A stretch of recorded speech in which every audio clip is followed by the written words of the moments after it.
Welcome to Economic Times. I'm your host, Pallavi. Year 2020 is going to be remembered for a lot many things. This year has altered our way of lives, be it the way we meet people, the way we work, or be it talking about insurance. The ongoing pandemic has made people talk about insurance. On the occasion of National Insurance Awareness Day, I'm being joined by two very special guests who are financial educators and wealth experts. I have with me Prableen Bajpai, who's joining us from Lucknow. She is the founder of FinFix, and Mrin Agrawal, who is founder of FinSafe India Private Limited. Welcome both of you on this panel. Thank you. Thank you.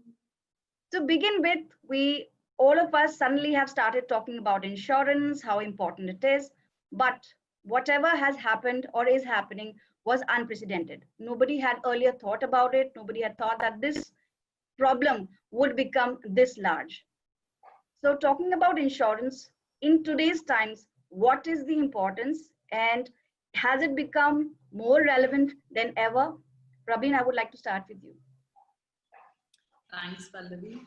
I think insurance was always important, but the COVID pandemic has just, brought it back into the limelight, and people are realizing that there's something, such an important part, in their financial portfolios, or let's say in their financial, setup that is missing, and that is insurance. The way people are getting infected with COVID and their job losses, there's uncertainty.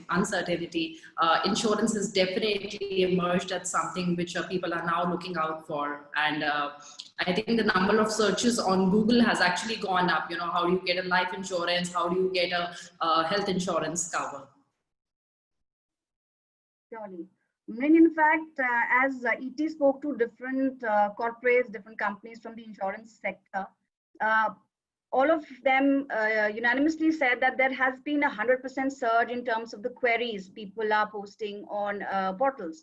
But do you think this will eventually turn into a 100% growth in terms of people buying more insurance? Because as of now, the first thing that has happened is that people have started to query about it or raise questions about it. But looking at the current penetration in India, hardly would say 3% people might be buying insurance, but these are current figures and this might change in the coming years. What is your observation? Well, I think if there's one positive thing out of COVID, I think it is that people have started taking their insurance seriously, and they're not looking at it any longer as an unnecessary expense, because there have been times when I've been told that, oh, we never end up claiming the insurance and it's just money down the drain. So I think, that aspect, that the way people look at insurance has certainly changed. And I think that's something that's really, really happened for the good. I do believe that many of these queries will result into sales and closures for the insurance companies. 100%, well, I doubt 100%, but whatever happens, I think it'll be a good number. Surely. Talking about insurance, there are different kinds of insurance, and even the penetration levels are different for health and for life.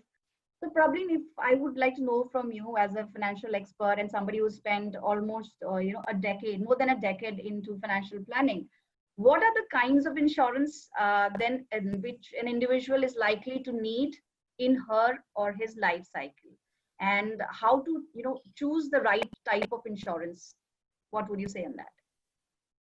So, Pallavi, if we just look at the setup that we've had in India in terms of insurance, people always love to get something back from, money that they're committing.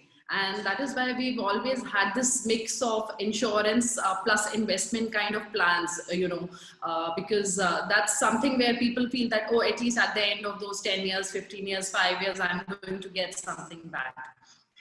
Now in the, with changing times, I think people have started to realize that these two things, it's almost like don't drink and drive kind of a combination, that don't mix insurance and investment. And that's something, I think that realization has definitely deepened. And now the two primary insurance, which an individual or a family would require, the first, of course, is your, life cover, a term plan. and the second is your health. So your life and your health. I think these are the two most important segments that, which are required across different stages. So as a young, let's say as a young professional, when you start earning, let's say your parents are financially independent and you don't need to support them and you're yet not married, something like a term plan can be avoided. But as soon as you get married, you have kids, you definitely need to secure their financial future, or your parents are dependent on you. So with each stage of life, the kind of insurance product or the coverage that you need definitely begins to vary. And one has to actively look at the insurance portfolio as well for that reason. We've talked about why we need insurance, what kinds of insurance are there, but there's another very important aspect is when should we buy insurance? As Praveen rightly said, that there could be milestones in your life, you're getting married or you get a job or you have dependents, and then you have to choose the type of insurance that you would need. So in your opinion, how should one choose it, and what are the different factors on which it is dependent? So I truly believe that to protect life, you only need a term cover, and certainly you should not go in for the investment linked plans for various reasons. On the term cover, it's good to look at the claim settlement ratio as a percentage of the number of claims paid out and as a percentage of the amount paid out as well.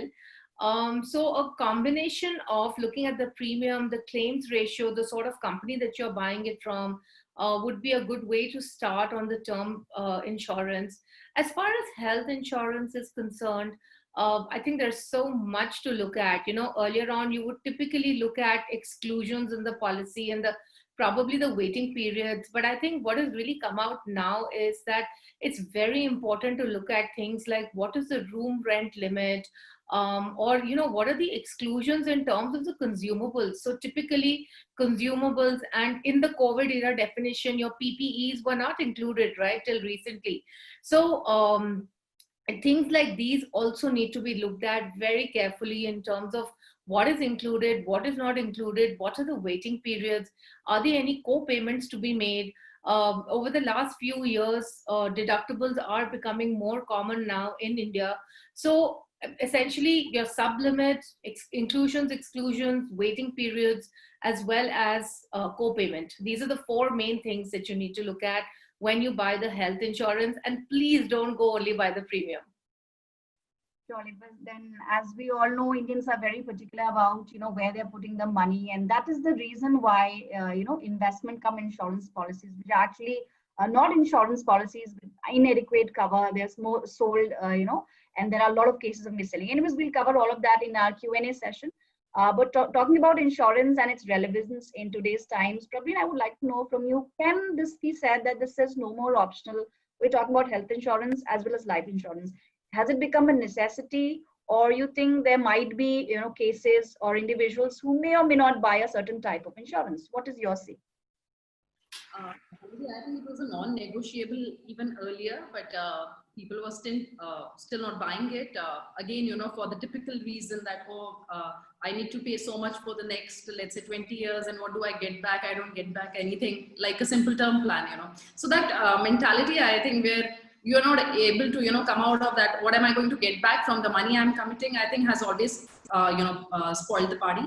But of course, now gradually, I think times are changing and people have started to realize the importance, and it is definitely a non-negotiable, a health cover and a life cover, because I think something which is certain is uncertainty. And COVID, I think, is just a reminder of that, till about January, nobody thought what's going to happen, and the way things have moved. I think it's a very stark reminder that it has happened, and things like this, events like these, can happen in future as well. So if you don't want to, insurance, if you say, is not just to give you risk cover, but it also saves you or your whole, the financial basket of investments. Let's say you don't have a health cover and you end up in the hospital for some ailment. You may just end up, paying 5 or 10 lakhs, which has been your saving till now as the hospitalization, the hospital bills. So I think insurance is also so necessary, because both your life cover as well as your health, because it also insulates the rest of your portfolio, from such events, that is not disturbed. So because you are catering to what happens, in case of an unfortunate event or something like a, health issue. And just to add to what Prableen has said, there has been a tendency of people, or in general, saying that why would I need insurance? I would rather invest that amount of money in maybe a different kind of policy, or maybe different assets that we have here. But in your opinion, how will this change? And it has already started to see that people are talking about it and people are buying it and things like that. But for an individual, what is your suggestion? What is your opinion when they are doing their financial planning? What percentage or what kind of an exposure should one have to his insurance portfolio in the overall basket that he has of his investments? Well, I mean, that's really dependent on the individual's situation in terms of the number of dependents. Certainly, as far as parents are concerned, they should have a separate policy. And their own policy needs to be really dependent, number one, on the number of dependents and their financial goals. So when you're talking about the life cover, so you have human life value calculator, which is available on all the insurance company websites, and it can really help individuals figure out how much life insurance they should have. As a thumb rule, they say 10 times your annual gross salary. So that's on life. As far as medical insurance is concerned, I really think that a family of 3 or a family of 4, which is 2 adults and 1 or 2 children, should certainly have at least a 10 to 15 lakh rupees family floater cover. And with that, they should have at least 5 to 10 lakhs of critical illness. Now, the family floater cover will really cover them for hospitalization, but critical illness gives you a lump sum on the diagnosis of a large disease.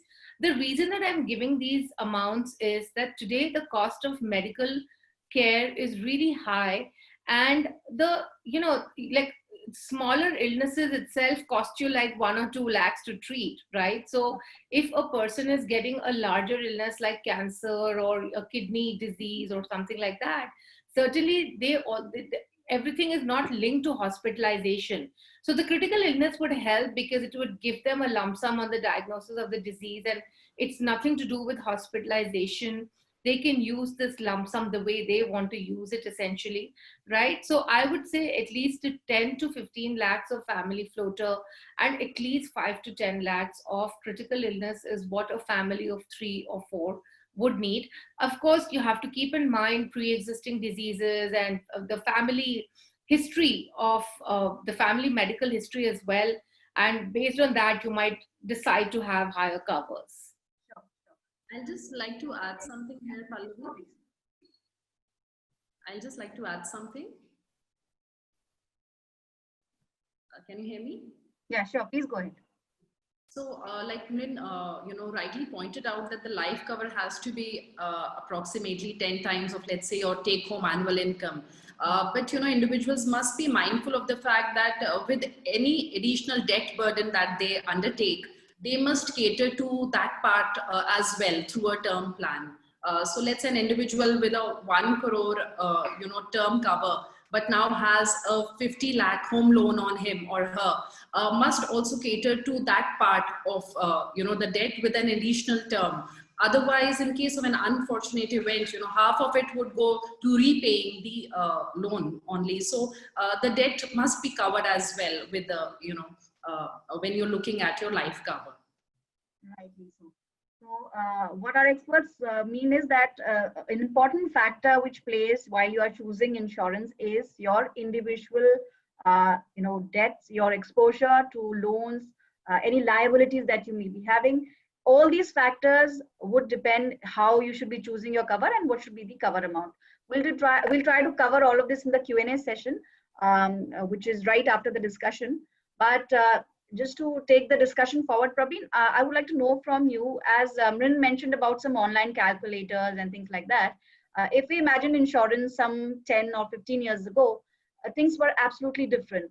And with the coming of web aggregators and online portals, it has become much more easier for consumers who are potential consumers who may be thinking of buying a policy, but before that they want to research.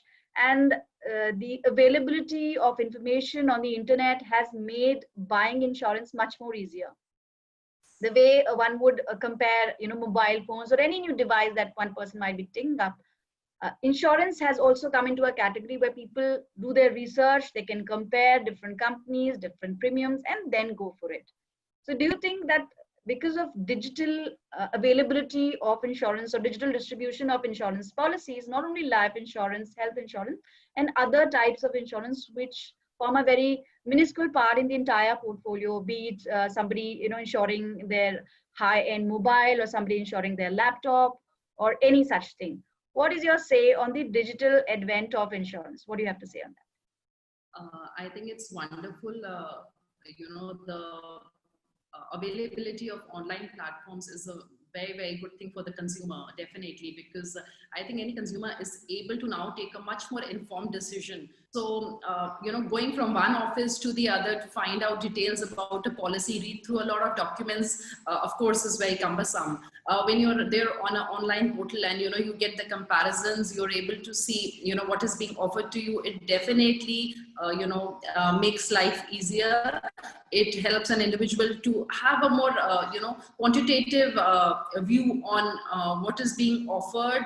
The premium, can be calculated. Although I will again like to say what Rin said, that, don't choose a policy which is just because it's got the lowest premium. That is again one tendency.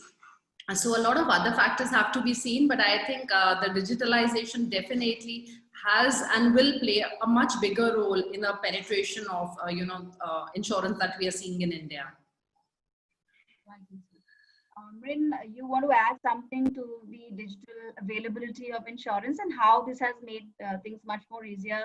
Or you think there might still be challenges and one must consult a financial advisor? Or is an individual in the capability of taking his own insurance decisions? What is your observation? So I think there are a lot of biases that exist as far as life insurance is concerned. And it's really going back. If you look for decades and decades, you've seen your own family members and elders essentially going in with investment linked insurance because that is what was there. So, term plans is something that has just become popular in the last maybe 5 to 10 years, right? So a lot of people still trust the insurance agent and they still go by what the insurance agent is saying. What I would say is that while the digital insurance has made life very easy for consumers to really compare, I think it is still buyer beware. So you just cannot believe everything that you're seeing out there, and in the sense that you should know what is the type of policy that's good for you. I'm not doubting the information that they're putting out there, but all I'm saying is that these are very good tools for you to get more information. But end of the day, you have to be very clear about what you need, right? And based on that, you need to take the decisions.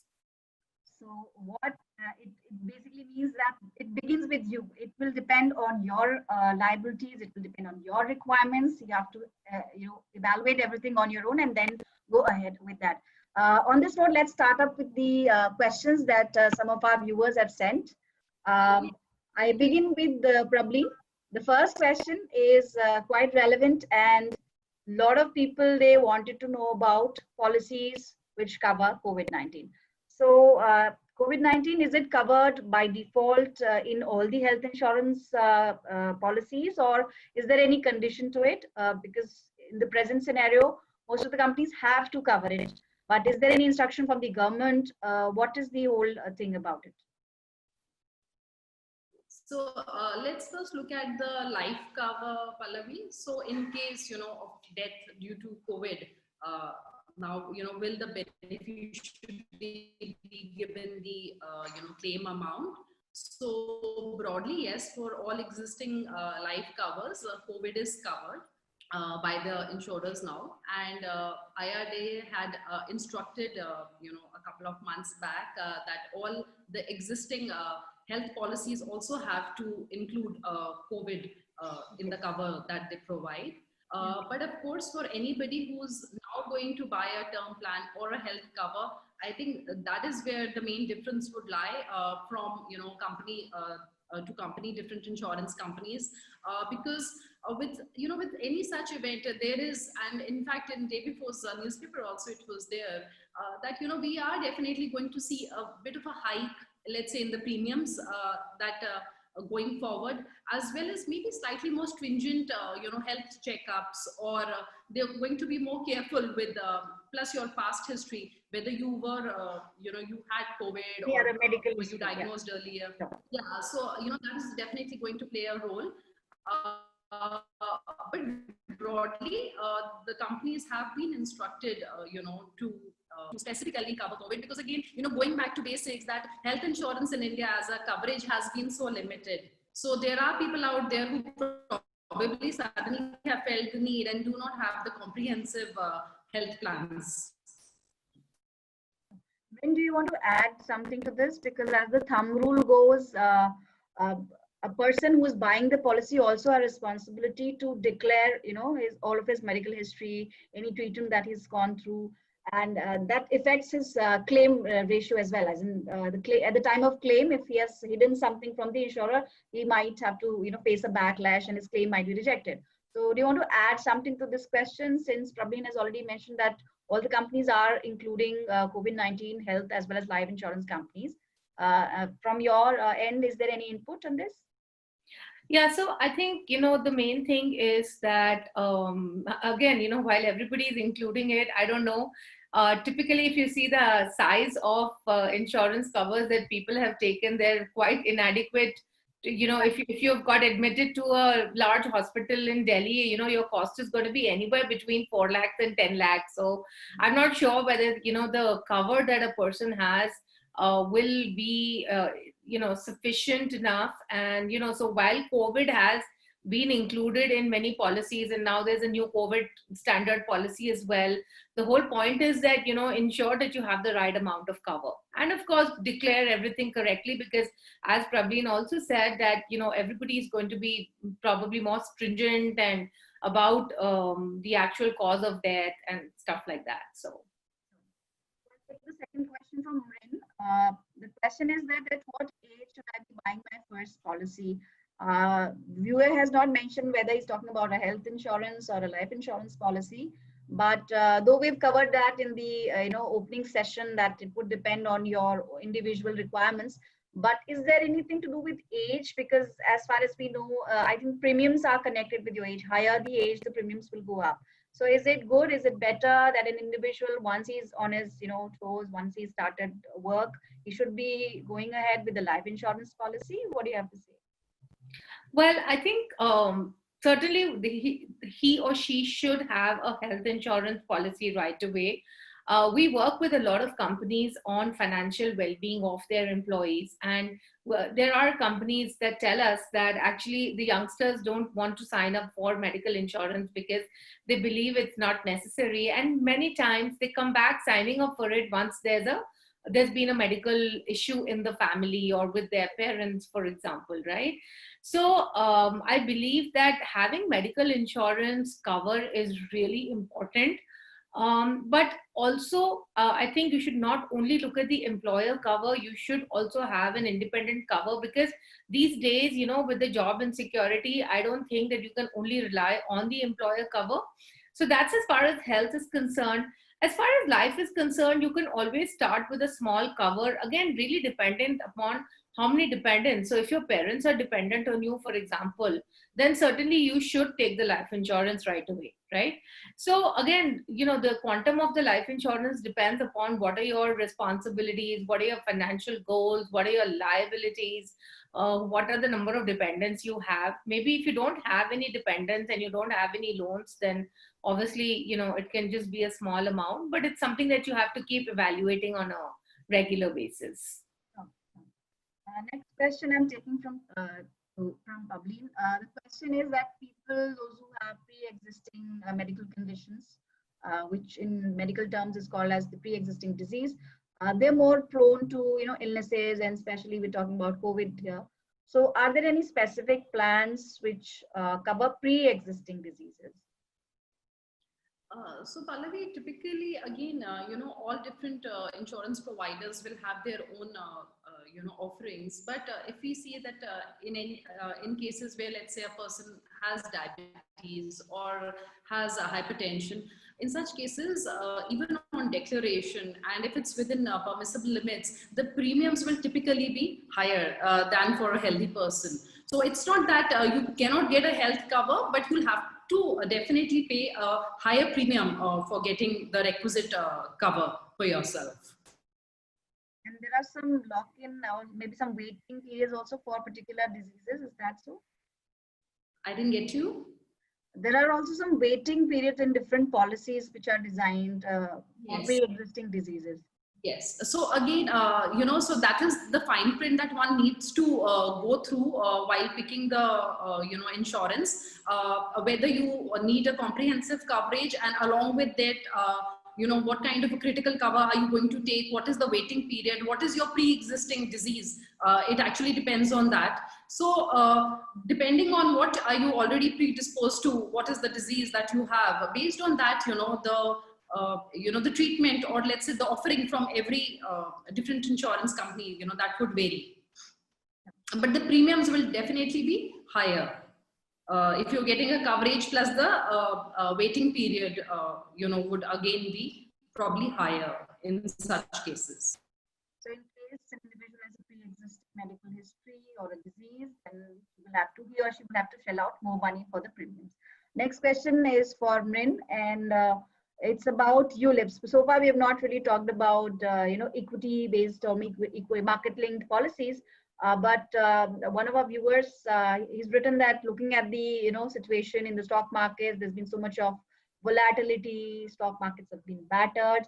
So should one stop buying ULIPs, at least in the present scenario, because we've seen the economy is also seeing the downside. So at this point in time, would this be a bad idea to buy a ULIP? And what do you have to say for the policyholders who already are holding ULIPs and it were to mature in 2020, but then this whole year took all the savings?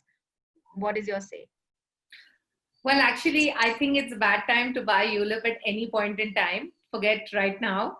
And that's really because, with the ULIP, first and foremost, the coverage is really low. Secondly, the premiums are quite high. So it does not really help you in covering the risk of your life, first and foremost, right? Secondly, when one were to look at the fund management costs or the other associated costs on ULIPs, they're pretty high. I know that there are policies now where the fund management costs are lower, but you must remember that there are many other costs that are associated with ULIPs. And of course, there's a mortality charge that you're paying for covering the risk of your life. So as such, I don't believe that investment in ULIP is a great idea. Because overall, the returns that you make are going to be quite low because of the charges associated.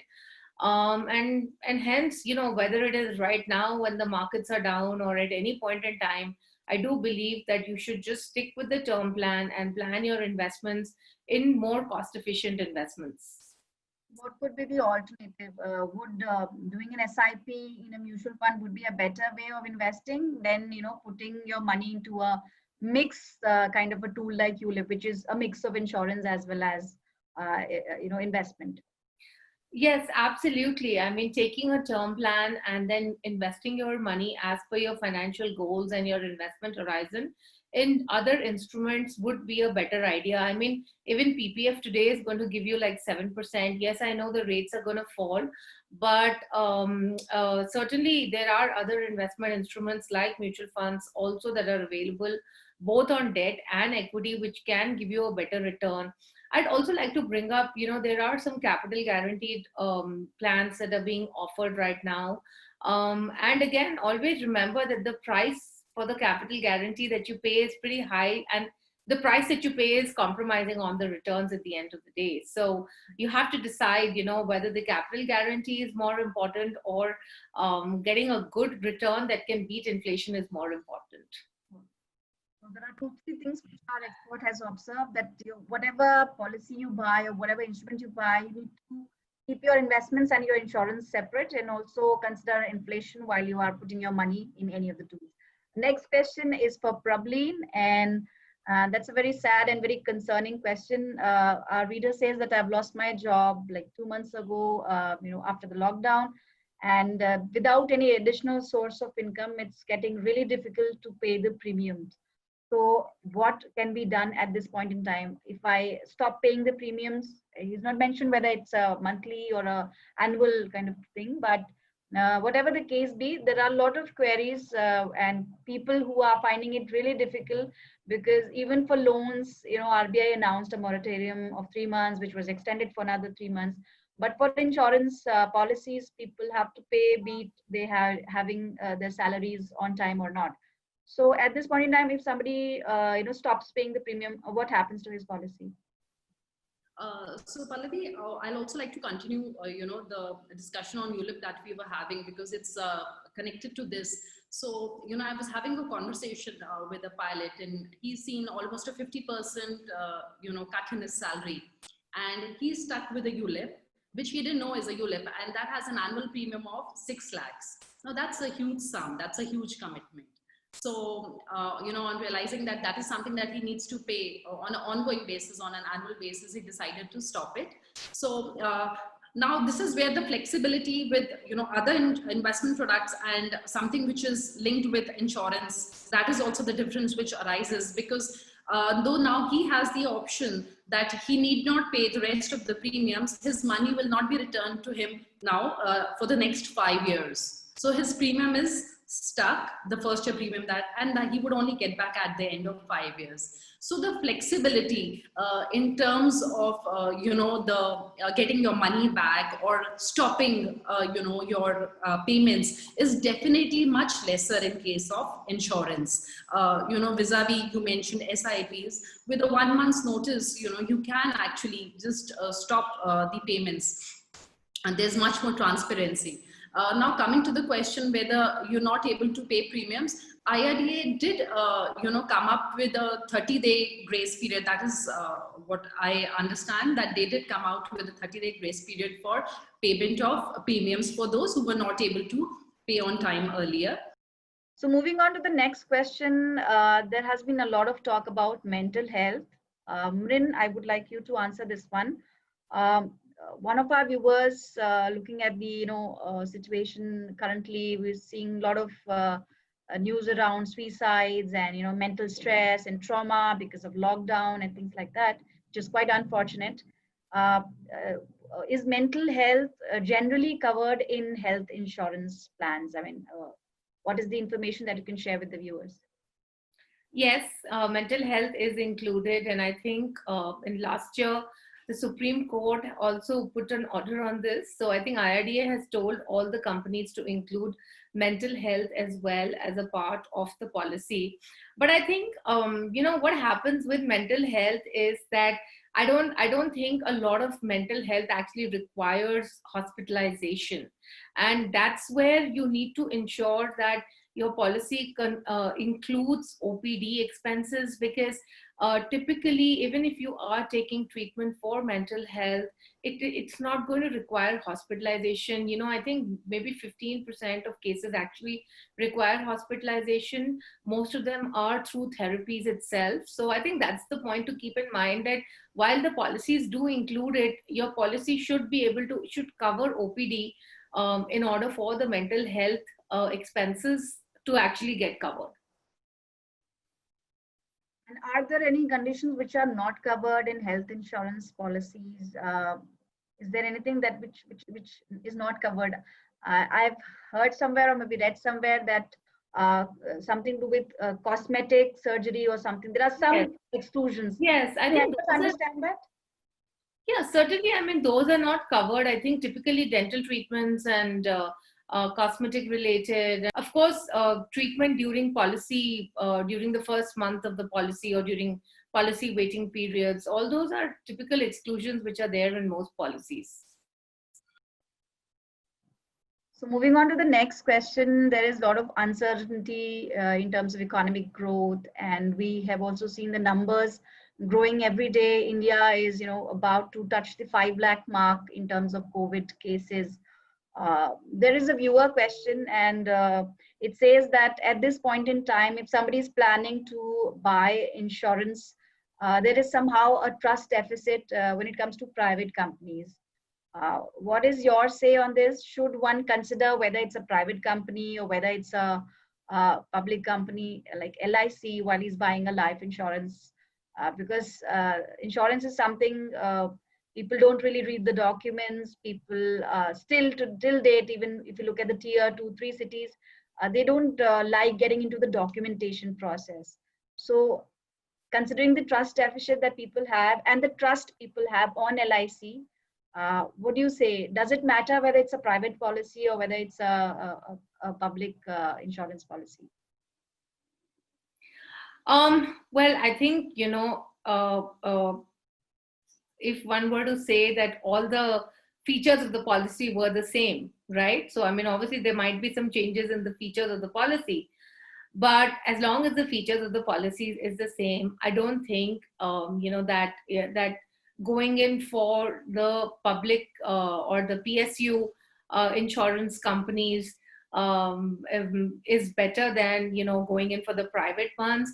I mean, what you really need to see is, again, what has been the track record of the company in paying out claims and stuff like that. So, I mean, this is just a bias to say that the government-owned companies are better off because you're more likely to get your claims processed out there. I mean, I think that's just one of these myths that exist out there, and I think you just need to do your research properly, look through the features, look through all the conditions very, very carefully, look at what has been the track record of these companies in paying out claims. And insurance, again, is a highly regulated market, so nobody can just suddenly one day say that I'm not going to pay you and I'm just going to shut shop because I don't have any money, right? So that cannot happen, right? An insurance company cannot shut shop. They have to transfer their clients to another insurance company, right? So it is very well regulated. So as such, I would say that this is just a myth that a government-backed insurance company is a better one than a private one. We'll take up just one last question. We'd already talked about life insurance and things that you should consider. The last question is on health insurance, and the question is for Prableen. Our viewer wants to know that those who are buying health insurance in the current pandemic, what could be the 2-3 quick things that one needs to consider? So broadly, Pallavi, the checklist remains the same. The first is, of course, you need to decide whether, depending on your situation, whether you need an individual cover or are you, is it a family floater better for you? The first is that. Then what has to be the amount of the cover that you require? If you are in a tier 1 city, let's say you're in a city like Mumbai and Delhi, the kind of cover that one would require is different. Then it depends on the number of family members. So the broader checklist remains the same, and of course you need to read through the fine print. What is the copay clause? What is the sublimit? So the rentals, the hospital rooms, what is the amount, the capping there, and other things. Along with that, whether you need to buy a critical illness cover, and if you do, whether it has to be a standalone or a rider with your comprehensive health plan. So broadly, the checklist remains the same for anybody who's looking to buy health insurance. But for people who are already provided for health insurance by their provider, especially in the corporate sector, I think it's very important that they definitely go and buy in uncertainty and the kind of job loss or the scenario that we've seen. There may be a time when you are not covered or you're not working for that company, and you may end up in a little tricky situation. So having a comprehensive cover other than what is provided to you by your company is also very important. On that note, I would like to thank both our panelists. It was a wonderful, informative session. And thank you all the viewers for being with us in this session on National Insurance Awareness Day. If you have any suggestions, any questions for our experts, you can send in your comments. And thanks for watching and being with economictimes.com. Thank you all.